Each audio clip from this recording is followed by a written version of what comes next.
Magandang buhay po sa ating lahat. May mga nagtatanong dyan, yung mga nagtatanong, Ate Jope, gusto ko pong magbuntis na malusog at higit sa lahat, hindi po ako magkaroon ng komplikasyon. Mga mami, ito po ang ating advice. Ang unang-una, kung tayo medyo chubby, bawasan natin ang ating timbang. Exercise araw-araw. Kumbaga paghahanda. Pangalawa, magpa-blood chemistry tayo, baka mataas ang ating kolesterol, kaya tayo nagtataas ang ating BP. Pangalawa, magpa-check tayo, kasama na yan sa blood chemistry ang urinalysis kasi baka may infection sa ihi. Kasi pwede din cause yan ng pagtataas ng ating blood pressure. Pang-apat, ang ating pagkain, kung tayo malakas kumain, bawas-bawasan po natin lalo't-lalo na sa kanin. Kung tayo kumakain ng isang tasang kanin, bawasan po muna natin yon.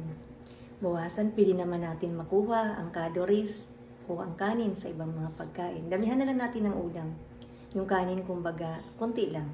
Nang sa ganun, healthy ang ating pagbubuntis. Pag tayo, alam na natin na tayo magbubuntis na, inom tayo ng tayo magbuntis, 6 na buwan bago, inom tayo ng folic acid. Paghahanda ng sa ganun malusog at maganda at bibong-bibong yung anak. Nang sa ganun po, pag tayo'y manganganak, hindi tayo magkaroon ng komplikasyon. Pag tayo'y buntis na, siguraduhin po natin yung mga sinabi kong ganon. Number 1, exercise. Ugaliin pa natin maglakad-lakad. Nang sa ganun, malayo tayo sa anuman komplikasyon, sa mga pagkaing matataba, maaalat, matatamis. Iingatan po ang ating sarili.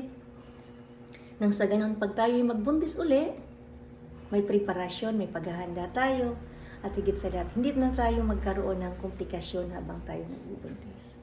Kasi ang pagbubuntis, pinaghahandaan po, hindi basta sasabihin, ay, disgrasya po, bigla na lang nabuntis, Ate Jope.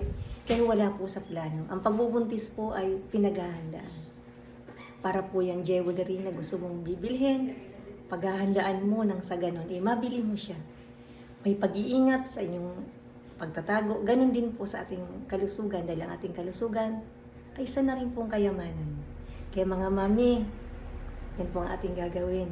Nang sa ganun, bago tayong manganak, o tayo magbubuntis, may paghahanda. Nang sa ganun, maganda at malusog ang ating mga anak. Folic acid, exercise, pagkain matataba, maaalat, matatamis, at higit sa lahat, blood chemistry bago po tayo magbuntis. Maraming salamat po. Naway maibigan nyo. Meron na po kami YouTube channel, Jope Paanakan po. Don't forget to subscribe and like sa ating mga video. Maraming salamat po sa mga walang sawang nag-share, nag-heart sa aming mga babies. Naway gabayan tayo sa araw-araw nating buhay. Maraming salamat po. God bless po.